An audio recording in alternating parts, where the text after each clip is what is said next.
Αγαπημένες φίλες και φίλοι της Ομογένειας, καλησπέρα σας από την Αθήνα.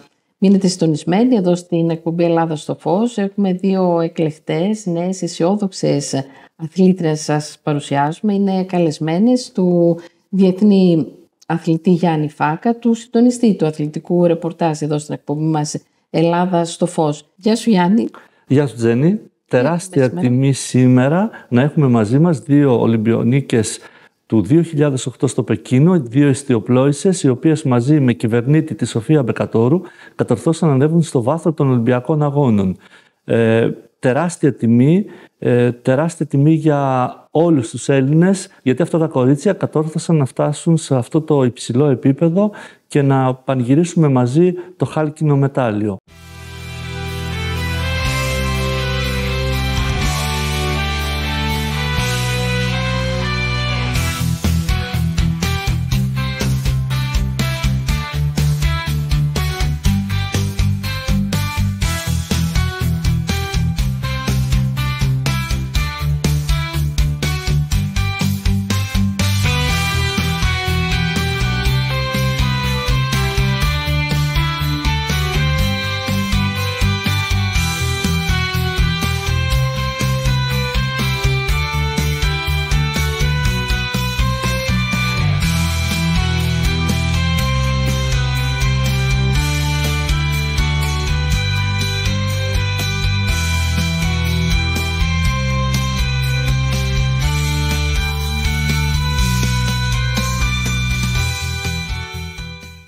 Καλώς ήρθατε κορίτσια στην εκπομπή μας, Ελλάδα στο Φως. Καλώς ήρθατε και από εμένα. Πάμε να δούμε την κορυφαία στιγμή από τους Ολυμπιακούς Αγώνες του Πεκίνου.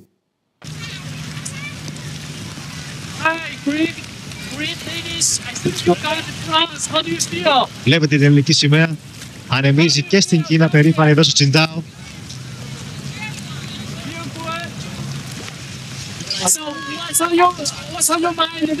Τι σκέφτεστε αυτή τη στιγμή? Τι να σκέφτονται? Σκέφτονται ότι η προσπάθεια, η υπερπροσπάθεια ήταν επιτυχημένη και τα ελληνικά χρώματα είναι ψηλά και σε αυτούς τους Ολυμπιακούς Αγώνες. Ακούσατε τη Σοφία για την Ελλάδα ρε γαμώτο. Καλησπέρα από Αθήνα. Είμαστε στη Μαρίνα Καλυθέας, σε ένα πανέμορφο μέρος από εδώ που ξεκίνησαν την προσπάθειά τους τα τρία κορίτσια με κυβερνήτη τη Σοφία Μπεκατόρου, η Παπαδοπούλου η Σοφία και η Κραβαριώτη Βιργινία, και κατάφεραν να φτάσουν στο τρίτο βάθρο των Ολυμπιακών Αγώνων στο Πεκίνο του 2008. Βρισκόμαστε μπροστά στο σκάφος στην κατηγορία Ίγκλη, από όπου ξεκίνησε όλη αυτή η προσπάθεια για να φτάσουν τα κορίτσια στο ψηλότερο σκαλοπάτι των Ολυμπιακών Αγώνων. Καλώς ήρθατε στην εκπομπή. Καλώς σας βρήκαμε. Καλή χαρά, θα τα πούμε. Καλώς σας βρήκαμε.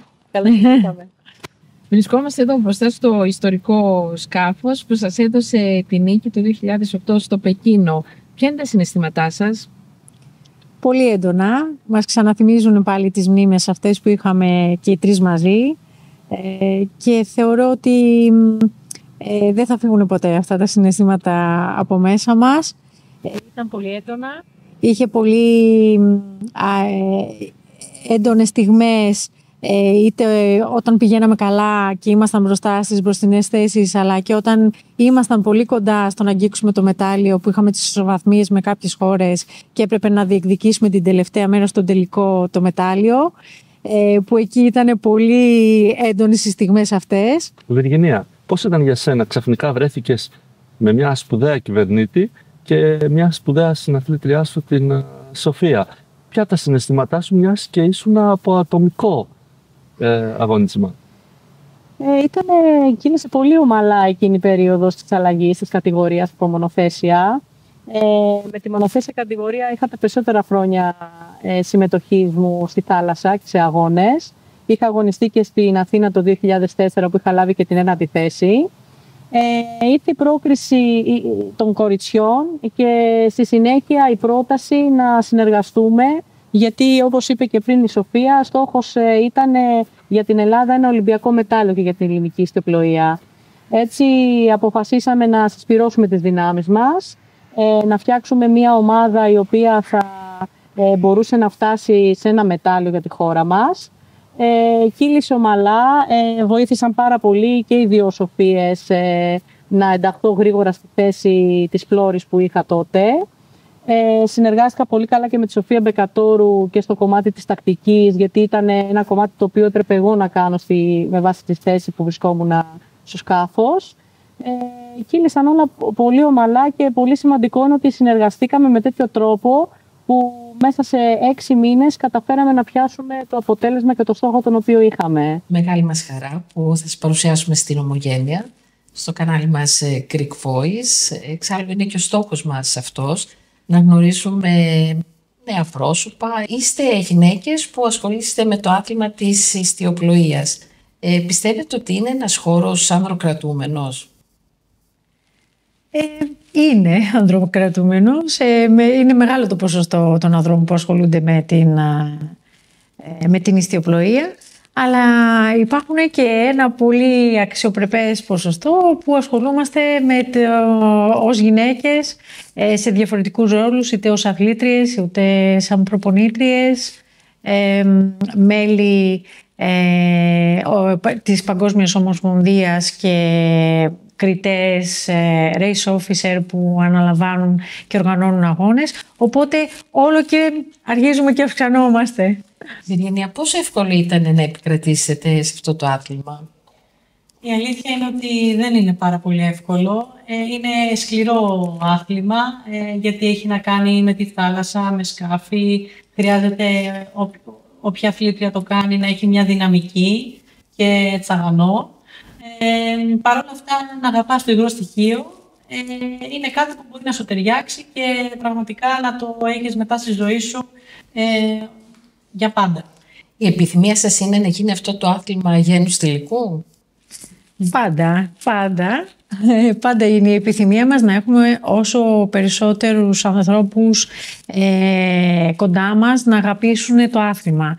Αυτός είναι ο στόχος, οποιοδήποτε και αν είναι το φύλο. Εμείς θέλουμε να φέρνουμε κοντά μας τους ανθρώπους να αγαπήσουν το άθλημα έτσι όπως το αγαπήσαμε και οι δυο μας. Σωστά. Και είναι και σημαντικό έτσι και τα νέα παιδιά να έρχονται κοντά στον αθλητισμό, να επιλέγουν αυτόν τον δρόμο, γιατί μόνο όφελος έχει να τους προσφέρει. Σοφία, εσύ έκανες ήδη το βήμα, ήσουν απλήρωμα με τον Δημήτρη το Μούγιο, οπότε μέσα από αυτή την εμπειρία θεωρείς ότι κέρδισες πράγματα? Πάρα πολλά πράγματα. Δυστυχώς ο COVID δεν μας άφησε να ολοκληρώσουμε την προσπάθειά μας. Ήταν πάρα πολύ ωραία η συνεργασία με τον Δημήτρη. Περάσαμε πολύ ωραίες στιγμές και η συνεργασία όντως με έναν άνθρωπο ο οποίος έχει καταφέρει και έχει φτάσει και εκείνος στο υψηλότερο σκαλί σε Ολυμπιακούς αγώνες, μας έκανε να στοχεύουμε στον ίδιο στόχο. Και ήταν πάρα πολύ ωραία η συνεργασία. Και βέβαια ο Δημήτρης προέρχεται και από την συνεργασία. Ήταν και αυτό ένα challenge που θυμάμαι τότε η Σοφία μου έλεγε ότι προσπαθούσαν και αυτό το challenge να κάνω από κοπηλασία στη ιστιοπλοεία και να ενταχθούν να γίνουν ομάδα. Αλλά παρόλα αυτά τα καταφέραμε τη Σοφία, μπράβο σε αυτό. Βυργινία, εσύ έκανες ατομικό ιστιοπλοεία και ξαφνικά μεταπήδησες σε ένα ομαδικό με κυβερνήτη την Μπεκατόρου, το θρύλο του ελληνικού αθλητισμού πάνω στην ιστιοπλοεία, και τη Σοφία φυσικά. Πώς ήταν αυτή όλη η εμπειρία σου όταν πρώτα είχες να διαχειριστείς τον εαυτό σου και μετά όλους μαζί? Θυμάμαι εκείνη η περίοδος ήταν πολύ έντονη. Όπως είπατε, πολλά χρόνια αγωνιζόμουν σε μονοθέσια κατηγορία. Είχα συμμετάσχει στους Ολυμπιακούς Αγώνες το 2004. Είχα βγει ένατη. Η καλύτερη θέση που υπάρχει σε μονοθέσια κατηγορία σε γυναικείο επίπεδο. Και κριθήκαμε πριν τους Ολυμπιακούς Αγώνες 6 μήνες. Επειδή ο στόχος για την Ελλάδα ήταν να κατακτήσει στο πλοία ένα Ολυμπιακό μετάλλιο, θέλησαν λοιπόν τότε και η Σοφία Μπεκατόρου και η Σοφία Παπαδοπούλου και ο προπονητής μας ο Θανάσης Πινιάρης να δημιουργήσουμε μια πιο δυνατή ομάδα η οποία θα στοχεύσει στο μετάλλιο. Έτσι και καλέστηκα 6 μήνες πριν, ενώ ήταν να πάω για την πρόκριση στη Νέα Ζηλανδία της μονοθέσιας κατηγορίας για τη χώρα μας, να ενταχθώ στην ομάδα με σκοπό το Ολυμπιακό μετάλλιο. Είχα δεχτεί τότε. Παρ' όλα αυτά είχα πάει και στη Νέα Ζηλανδία, είχα αγωνιστεί για να έρθει και για την Ελλάδα να έχουμε 2 ευκαιρίες να έρθει η πρόκριση και για τη μονοθέσια κατηγορία στη χώρα μας. Τελειώνοντας στη Νέα Ζηλανδία, έφυγε κατευθείαν. Θυμάμαι, δεν γύρισα σπίτι μου. Πήγα στον Πλάνες, είχαμε πάει Σοφία, σωστά. Ναι, στην Ισπανία, στο Ευρωπαϊκό. Τρέξαμε το Ευρωπαϊκό Πρωτάθλημα, έχοντας κάνει 1-2 προπονήσεις. Αμέσως και γρήγορα εντάχθηκα στην ομάδα, γιατί με τα κορίτσια είχαμε ένα κοινό στόχο να αντιμετωπίσουμε. Ήμασταν αθλήτες της ιστιοπλοείας, οπότε μιλούσαμε την ίδια γλώσσα. Πολύ κοντά σε δυναμική μεταξύ μας. Δέσαμε αμέσως, μας βοήθησαν και οι προπονητές μας τότε και ο Θανάσης ο Πινιάρης και η ομάδα όλη αυτή που υπήρχε πίσω μας να μας στηρίξει. Και μάλιστα η πρώτη μας συμμετοχή στο Ευρωπαϊκό, που ήταν μόλις κάποιες μέρες ως ομάδα, είχαμε λάβει την 1η θέση σε Ευρωπαϊκό Πρωτάθλημα και νομίζω ότι είχαμε την ευκαιρία να πάμε και καλύτερα, αλλά μας είχε συμβεί μια ατυχία. Είχε μπλέξει η μπαλονόσκοτα σε ένα ράουλο μέσα στο σκάφος και δεν μπορούσαμε να έχουμε και καλύτερο αποτέλεσμα. Αλλά νομίζω ότι αμέσως φάνηκε η δυναμική μας από τον πρώτο κιόλας αγώνα, από τις πρώτες στιγμές, από την αρχή δηλαδή. Σε αυτό το σημείο πάμε να βάλουμε μία άνω τελεία και να ακούσουμε τι μας είπε η Σοφία Πεκατόρου για την αγάπη της για τη θάλασσα και τις χρυσές στιγμές που έχει ζήσει. Λοιπόν, αν και έχω κρεμάσει τα παπούτσια που λέμε, η θάλασσα είναι ένα αναπόσπαστο κομμάτι της ζωής μου. Ωστόσο, ήταν και ένα κομμάτι που κάπως έχει ταυτιστεί και με την κακοποίηση τώρα. Οπότε, για όσο αυτό το πράγμα δεν το είχα επεξεργαστεί, μου ήταν εύκολο να βρίσκομαι στη θάλασσα και γι' αυτό και έκανα ιστιοπλοεία 5 Ολυμπιακούς αγώνες, σε διαφορετικά σκάφη, με διαφορετικούς συναθλητές. Μέχρι το τέλος του 2019 διεκδικούσα την πρόκριση για τους Ολυμπιακούς αγώνες στο Τόκιο. Επίσης με νέο αθλητή, με υπτάμενα καταμαράν, να τρέχουμε, να χτυπάμε. Δηλαδή προσπάθησα κάπως να εξελιχθώ μέσα από αυτό το άθλημα και να αφήσω μία παρακαταθήκη στους νεότερους και σε διαφορετικά σκάφη. Από το 2020 και μετά δεν έχω ξαναμπεί σε σκάφος. Και σας το λέω εν τιμή, μερικοί δεν το πιστεύουν, γιατί επί 35 χρόνια συνεχόμενα ήμουν εκεί. Σοφία, υστερεί το άθλημά σας σε επίπεδο συμμετοχών για πρωταθλητισμό? Όχι, δεν θα το έλεγα ιδιαίτερα. Έχουμε από πολύ μικρές ηλικίες μέχρι και πολύ σε επίπεδο υψηλού πρωταθλητισμού.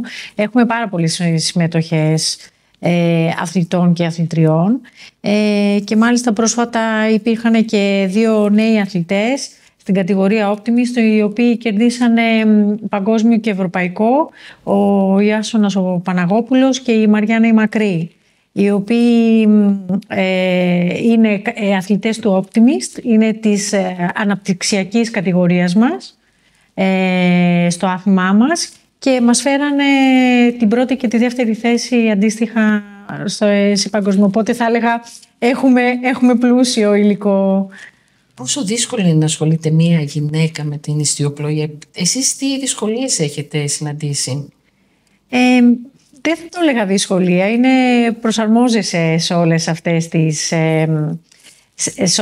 τις δύσκολες καταστάσεις που μπορείς να αντιμετωπίσεις. Θεωρώ ότι από πολύ μικρή ηλικία είχα το μικρόβιο να ασχολούμαι λόγω του πατέρα μου που ασχολιόταν με την ιστιοπλοεία, οπότε γεννημένη σχεδόν μέσα πάνω σε ένα ιστιοπλοϊκό σκάφος είχα την ικανότητα να βοηθάω τον μπαμπά μου, να μου λέει, να μου εξηγεί και να προσαρμόζομαι. Και όλο αυτό με βοήθησε να το αντιμετωπίσω πολύ ευχάριστα και πολύ εύκολα στη μετέπειτα πορεία της ιστιοπλοϊκής μου καριέρας. Πόσο σημαντική είναι η επικοινωνία του πληρώματος όταν βρίσκεσαι μέσα στο σκάφος και πρέπει να διεξάγεται ένα σημαντικό αγώνα? Είναι το Α και το Μ. Είναι πάρα πολύ σημαντική αυτή η επικοινωνία. Φανταστείτε ότι είναι σαν μια μηχανή που λειτουργεί με γρανάζια. Εάν κάποιο γρανάζι δεν επικοινωνήσει σωστά με το άλλο, η μηχανή δεν θα δουλέψει. Οπότε είναι το Α και το Μ, η πολύ καλή επικοινωνία, η συνεργασία. ο ένας να μπορεί να αναπληρώσει τον άλλον τη στιγμή που χρειάζεται. Και αν συμβαίνει αυτό, καταφέρεις να φτάσεις στο επιθυμητό αποτέλεσμα. Πρέπει να νιώθεις όλα τα συναισθήματα του συναθλητή σου για να ξέρεις πότε είναι κουρασμένος, πότε είναι λυπημένος, πότε είναι χαρούμενος.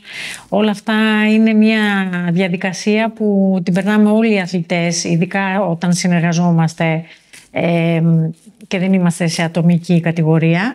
Και είναι πολύ όμορφο να μπορείς να αντιλαμβάνεσαι το τι συμβαίνει στο διπλανό σου και να μπορείς να τον βοηθήσεις και να τον σκουντίξεις και να του πεις πάμε παρέα, συνεχίζουμε, είμαστε εδώ μια ομάδα και θα τα καταφέρουμε. Γιάννη, εσύ ως προπονητής πρέπει να δουλεύεις πάνω στις σχέσεις των αθλητών ώστε να έχουν αυτή την αρμονία και να μπορούν να προχωρήσουν στο άθλημά τους.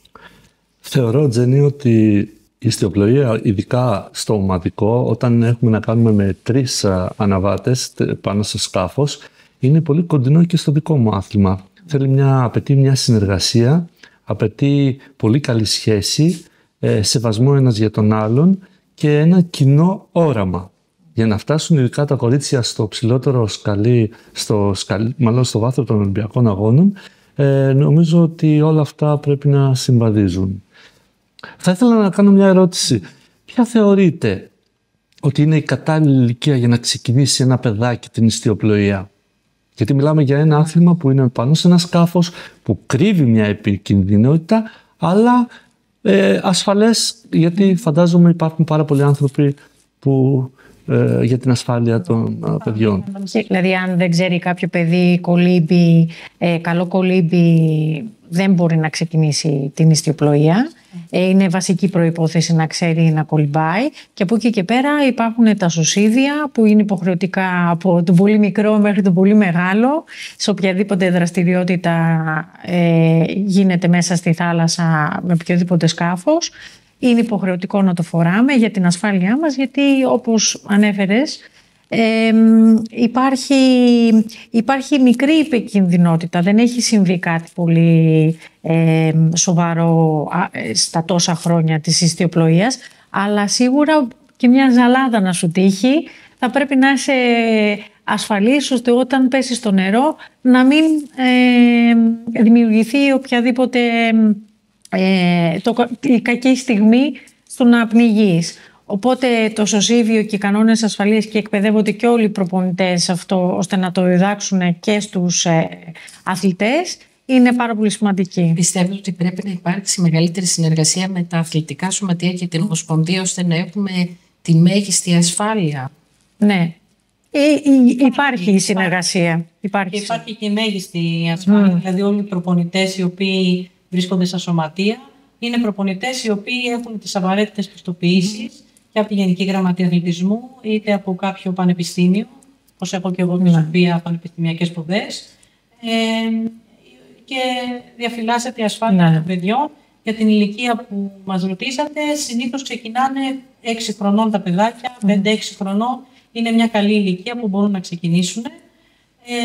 Βέβαια το δικό μας το άθλημα, και είναι σημαντικό να το τονίσουμε, επειδή μπορεί να γίνει και σε πιο μεγάλη ηλικία, μπορούν να έρθουν να το γνωρίσουν και άτομα μεγαλύτερης ηλικία σε μια άλλη κατηγορία, ίσως όχι ατομική, αλλά γιατί όχι και ατομική, να έρθουν να το γνωρίσουν. Είναι πραγματικά ένα άθλημα υγιές που αξίζει όλοι οι Έλληνες που είμαστε ναυτικός λαός να το γνωρίζουμε. Μιλάμε, Τζέννη, για ένα άθλημα το οποίο δεν έχει όριο ηλικίας και μάλιστα θα μας το πούνε και τα κορίτσια. Φαντάζομαι ότι επειδή σίγουρα η μυϊκή δύναμη παίζει κάποιο ρόλο, αλλά η εμπειρία όταν έχεις να αντιμετωπίσεις τα στοιχεία της φύσης, τον αέρα, τα κύματα, όλες αυτές τις δυσκολίες, όσο πιο έμπειρος είσαι, μπορείς να το κάνεις και σε μεγαλύτερη ηλικία. Έτσι δεν είναι? Ακριβώς αυτό. Μπορώ να γραφτώ εγώ πολύ σύντομα. Φυσικά. Όλοι έχουμε ευκαιρίες να ενταχθούμε σε κάποια ομάδα ανάλογη με τις επιθυμίες που έχει και ο καθένας. Δηλαδή, αν μας αρέσει ατομικά να κάνουμε κάτι, υπάρχουν σκάφη τα οποία μπορείς να ξεκινήσεις. Και μετά υπάρχουν και τα ανοιχτής θάλασσας σκάφη τα οποία είναι με περισσότερα άτομα, οπότε μπορείς και με την παρέα σου και με την οικογένειά σου και με τους φίλους σου να απολαύσεις Μας έχετε τη πει, θάλασσα. ξεκινάμε. Νομίζω είμαστε αρκετά πιστικές. Ναι, ακριβώς. Ναι. Είμαστε σε μια χώρα με πάρα πολύ μεγάλη ακτογραμμή και θα έπρεπε το άθλημα, έχει επιτυχίες πολλές, αλλά θα μπορούσε να έχει περισσότερες. Θεωρείτε ότι η εφηβεία είναι ένα σημείο κομβικό που σταματάνε τα παιδιά λόγω πανελληνίων εξετάσεων? Ισχύει αυτό? Ισχύει, σε πολύ μεγάλο βαθμό νομίζω ισχύει, γιατί και οι ίδιες νομίζω το αντιμετωπίσαμε αυτό στην πορεία της καριέρας μας.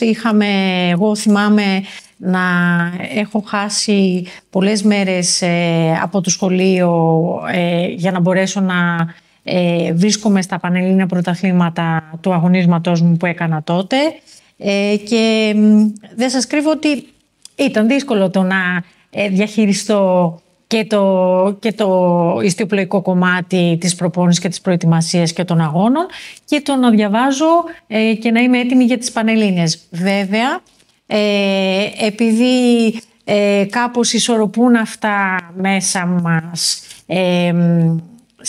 σε κάποιες φάσεις της ζωής μας, κατάφερα και τα ισορρόπησα και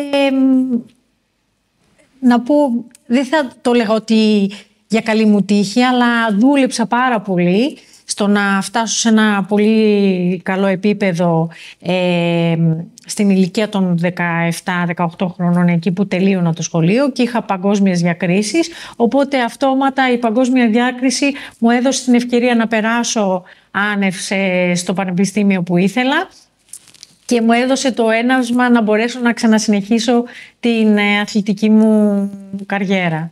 Είναι συναρπαστικό το συναίσθημα να είσαι μέσα σε ένα πλοίο και να προσπαθείς, ένα σκάφος, να προσπαθείς να το κουμαντάρεις, με δεδομένο ότι πρέπει να λάβεις υπόψη σου τον κλιματισμό, τον αέρα, όλες αυτές τις καιρικές συνθήκες. Είναι συναρπαστικό όλο αυτό? Είναι συναρπαστικό και είναι πρόκληση ταυτόχρονα για τον αθλούμενο. Καταρχήν να πούμε ότι κάθε μέρα εμείς αγωνιζόμαστε σε ένα διαφορετικό στίβο. Δεν είναι, για παράδειγμα, όπως το βόλεϊ που ξέρεις σε ποιο είναι το γήπεδο, σε ποιο ύψος είναι το φιλέ, είναι κάτι συνηθισμένο. Εμάς κάθε μέρα το γήπεδό μας είναι διαφορετικό, γιατί έχεις να κάνεις με καιρικές συνθήκες, ο άνεμος αλλάζει, πότε θα βρεις ημέρα με αέρα, πότε με λίγο. Οπότε ο αθλητής και ο άνθρωπος γενικότερα, που είναι αναβάτης πάνω σε ένα σκάφος, θα πρέπει να προσαρμόζεται κάθε μέρα ανάλογα με τις συνθήκες. Έχει δυνατό άνεμο, θα πρέπει να έχει εγρήγορση, δυναμική, να μπορέσει να ανταπεξέλθει. Έχει χαμηλό άνεμο, το ίδιο θα πρέπει και εκείνος να ερεμήσει και να προσπαθήσει να ανακαλύψει από πού έρχεται ο αέρας και τι τακτική θα κάνει και ποιες θα είναι οι μανούβρες επίσης μέσα που θα κάνει, και η τεχνική του θα είναι διαφορετική. Όλο αυτό λοιπόν είναι συναρπαστικό, κάθε μέρα είναι διαφορετικό. Και αυτό είναι που σου κρατάει το ενδιαφέρον για να θες να συνεχίσεις και να ανακαλύψεις και ακόμα περισσότερα. Πάμε στο Πεκίνο. Πάμε στο Πεκίνο. Πάμε σε εκείνο το περίφημο αγώνα. Μάθαμε, γιατί πραγματικά όλη η χώρα τότε ήταν ενθουσιασμένη με αυτό το μετάλλιο που πήρατε. Φτάνουμε στην τελευταία σημαδούρα. Θέλω να σας βάλω μέσα στο πνεύμα, με τη Σοφία την Πεκατόρου σαν κυβερνήτη και εσάς σε ένα συνοστισμό της τελευταίας στιγμής που κρινόταν όλο το μετάλλιο. Τι πιστεύετε εκείνη τη στιγμή? Μίλησε η ελληνική ψυχή, μίλησε η εμπειρία σας, μίλησε το πάθος για πόσο θέλατε τη διάκριση? Πέστε μου, τι νιώθατε ακριβώς? Να πούμε ότι είχε ξεκινήσει από μία μέρα πριν, γιατί εμάς ο τελικός είχε ακυρωθεί λόγω καιρικών συνθήκων που δεν είχε αέρα. Οπότε ήμασταν σε αναμονή να δούμε αν θα γίνει την επόμενη μέρα ο αγώνας ξανά, αν θα παραμείνουμε τρίτες, εάν θα χάσουμε το μετάλλιο. Ήταν γενικά πολλά συναισθήματα και έτσι πολύ έντονη η ένταση του να δούμε πώς θα το διαχειριστούμε όλο αυτό. Θεωρώ ότι η κάθε μία μας ήταν πειθαρχημένη σε αυτό που ήθελε να κάνει, και γι' αυτό και ενώσαμε τις δυνάμεις μας. Αυτό έδειξε και το αποτέλεσμα και παραμείναμε ψύχρεμες. Δώσαμε τον καλύτερο μας σε αυτό στην εκκίνηση, όπου ήταν και ο βασικός, θεωρώ, παράγοντας για να μπορέσουμε να βρεθούμε πολύ μπροστά σε εκείνο το τελικό. Κάναμε μια πολύ καταπληκτική εκκίνηση με την ύψιστη ταχύτητα που θα μπορούσαμε να κάνουμε και έτσι μας οδήγησε μετά να μπορέσουμε να εξελίξουμε τη διάρκεια της στιοδρομίας σταθερά, να μείνουμε σταθερές και ψύχρεμες και να παίρνουμε σωστές αποφάσεις όλες μαζί. Προσπεράσατε την αμερικάνικη ομάδα, από ό,τι θυμάμαι, που ήταν φαβορί στο να ανέβει στο βάθρο. Έκανε ένα πολύ σημαντικό λάθος. Δεν έμειναν ψύχρεμες. Γυρίσανε πολύ νωρίτερα λόγω του ρεύματος, γιατί είχε πολύ έντονο ρεύμα και τους έριξε στη σημαδούρα. Οπότε εκεί είχαμε υπολογίσει πολύ σωστά τη δική μας απόσταση στο να γυρίσουμε σωστά στη σημαδούρα και καταφέραμε και περάσαμε το σημείο με πολύ σημαντική τη θέση που είχαμε εκείνη τη στιγμή για να μπορέσουμε να την κρατήσουμε. Βυργίνια, τι έχει να κερδίσει ένα νέο κορίτσι που θέλει να ασχολείται με την ιστιοπλοεία? Γενικά με τον αθλητισμό όλα τα παιδιά, όλοι οι νέοι άνθρωποι έχουν μόνο ωφέλη να κερδίσουν. Καταρχήν είναι σημαντικό στη ζωή τους να βάζουν στόχους, να προσπαθούν για αυτούς, να τους κατακτήσουν. Σίγουρα θα έχουν και στη διαδρομή και απογοητεύσεις, να καταλαβαίνουν ότι πρέπει να τις ξεπεράσουν και το όποιο εμπόδιο να το ξεπεράσουν μέχρι να φτάσουν στην επιθυμητή επιτυχία. Χτίζει πειθαρχία, χτίζει καλούς χαρακτήρες, κάνεις φιλίες μέσα από τον αθλητισμό, γίνεσαι κοινωνικός. Δηλαδή προσωπικά έχουμε φιλίες και με τη Σοφία από όλες τις χώρες. Όπου και αν βρεθούμε, πάντοτε θα έχουμε έναν ιστιοπλό να πάρουμε ένα τηλέφωνο να βρεθούμε. Είναι όλα αυτά πολύ σημαντικά, θεωρώ, για τον άνθρωπο. Μόνο ωφέλη έχει να προσφέρει αθλητισμό στα νέα παιδιά και να τον έχουν μέσα στη ζωή τους και να το συνδυάζουν και με τα μαθήματά τους και με τις σπουδές τους. Εκεί φτιάχνονται ολοκληρωμένες προσωπικότητες. Πριν ένα χρόνο η χώρα μας σας έκανε αξιωματικούς, σας έδωσε μεγάλο τίτλο και τίμησε με αυτόν τον τρόπο όλη σας αυτή την προσπάθεια. Πώς νιώθετε πάνω σε αυτό? Είναι πολύ σημαντικό να έχουμε αυτή την επιβράβευση και από τη χώρα μας. Είναι μεγάλη χαρά και τιμή να βρίσκομαι στην πολεμική αεροπορία ως ανθιποσμηναγός και με αυτό το ρόλο να συνεχίζω να προσφέρω στη νέα γενιά και μέσα από το ρόλο αυτό να εμπνέουμε τα παιδιά να ασχοληθούν με τον αθλητισμό. Ποια είναι τα μελλοντικά σας σχέδια, τι σκεφτόσαστε να κάνετε, τι κάνετε τώρα και τι σκεφτόσαστε να κάνετε στο μέλλον? Εγώ σήμερα, εκτός βρίσκομαι στο πολεμικό ναυτικό στη θέση της σημεοφόρου και με ένα πολύ μεγάλη τιμή αυτή η θέση. Αισθάνομαι και εγώ χρέος να αποδώσω στην κοινωνία όσα μου προσφέρει όλα αυτά τα χρόνια και να προσπαθήσω και εγώ με τη δική μου σειρά να καλέσω όσο περισσότερα νέα παιδιά να βρεθούν στον αθλητισμό. Ταυτόχρονα είμαι υπεύθυνη σε ακαδημία στον Ιστιοπλοϊκό μου Πειραιώς. Εκεί τα Σαββατοκύριακά μου αναπτύσσω το ρόλο. Ταυτόχρονα πρόσφατα τελείωσα ένα μεταπτυχιακό στη διοίκηση αθλητισμού και τώρα έτσι η βασική μου έννοια είναι στην οικογένειά μου. Έχω ένα μικρό παιδάκι 3 χρονών, ένα κοριτσάκι. Ίσως να τη μεγαλώσω αν θέλει και ο Θεός, δεν ξέρω. Αλλά έτσι περισσότερο δίνω σημασία σε αυτό το κομμάτι, το οποίο πραγματικά το είχα ανάγκη όλα αυτά τα χρόνια στη ζωή μου. Μεγαλύτερη χαρά και φυσικά έπεται το μετάλλιο. Εγώ να πω ότι βρίσκομαι ως υποψήφια διδάκτορ πλέον στο Πανεπιστήμιο Πελοποννήσου.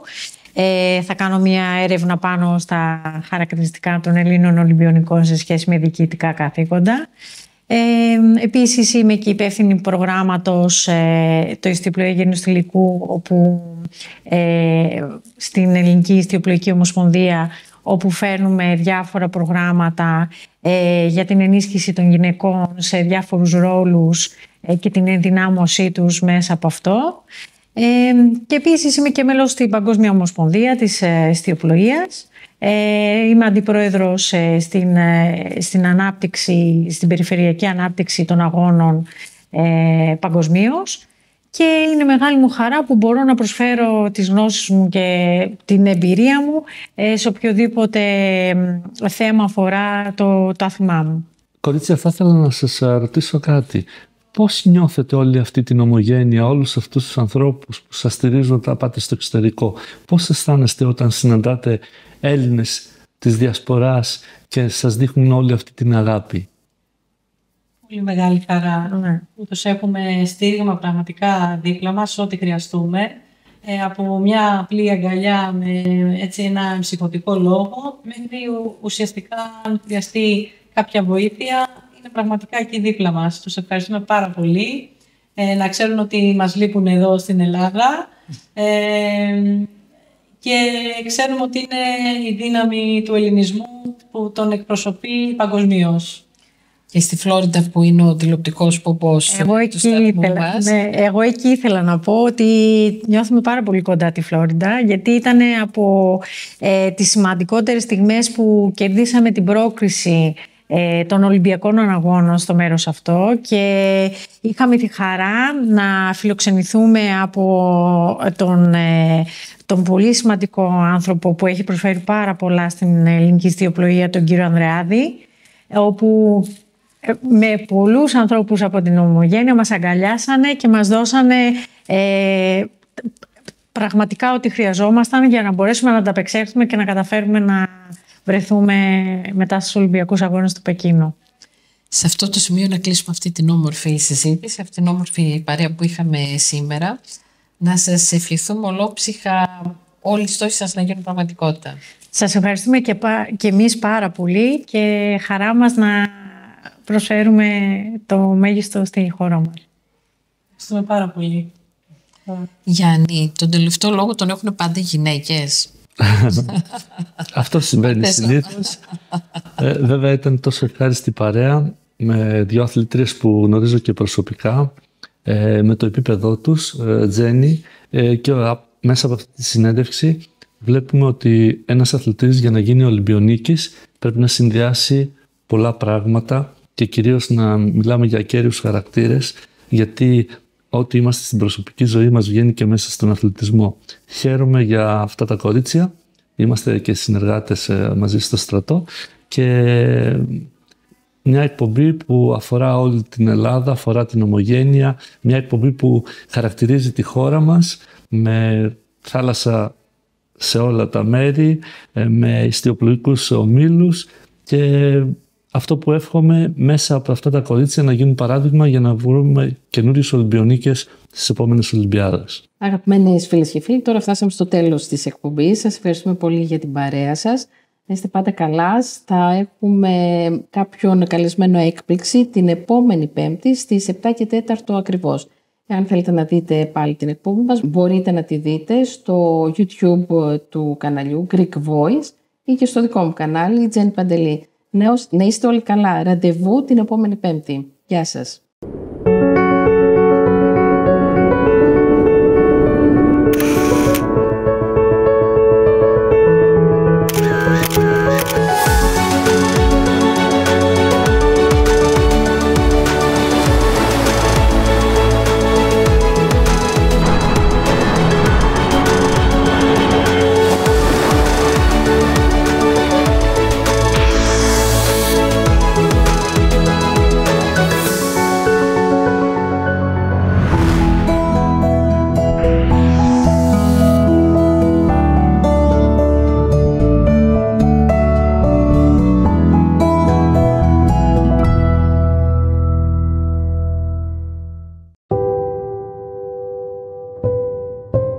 Πώς μου αρέσει ο τίτλος «Ελλάδα στο φως». Πιστεύετε ότι τελικά στην Ελλάδα υπάρχει φως? Να υπάρχει φως στην Ελλάδα και όποιος θέλει να το δει δεν θα το σκοτεινιάσει ποτέ. Αρνούμαι να πιστεύω ότι δεν υπάρχει φως. Περνάμε δύσκολες εποχές, αλλά πάντα έχουμε ελπίδα για το αύριο για ένα καλύτερο αύριο. Κατάλαβα ότι έχουμε ένα τεράστιο όπλο που είναι ο πολιτισμός. Την αγάπη μου σε όλους τους ομογενείς, έχω πολύ ωραίες αναμνήσεις. Η περισσότερη ζωή μου ήταν με τους συναδέλφους μου. Αληθινές. Δεν μπορούσα να το πιστέψω. Ανθρώπινες ιστορίες. Και του λέω, κύριε Χόρν, θέλω να γίνω ηθοποιός. Ο ηθοποιός δεν είναι ένα πλάσμα που το παίρνεις και λες, θα κάνεις αυτό. Ιστορίες γεμάτες δράση και χιούμορ. Εγώ παίζω λίγο για τη φανέλα. Παίζω για την ομάδα. Αυτή η ατάκα πώς βγήκε, πώς προέκυψε? Από την καρδιά.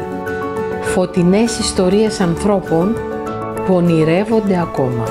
Πηγαίνοντας στο θέατρο άρχισα να ονειρεύομαι τον εαυτό μου να κάνει αυτό που έκαναν οι ηθοποιοί τότε. Ιστορίες από την Ελλάδα μας. Αυτό είναι η Ελλάδα. Γεμάτη φως. Ελλάδα στο φως, κάθε Πέμπτη στις 7 και 4 στο Greek Voice.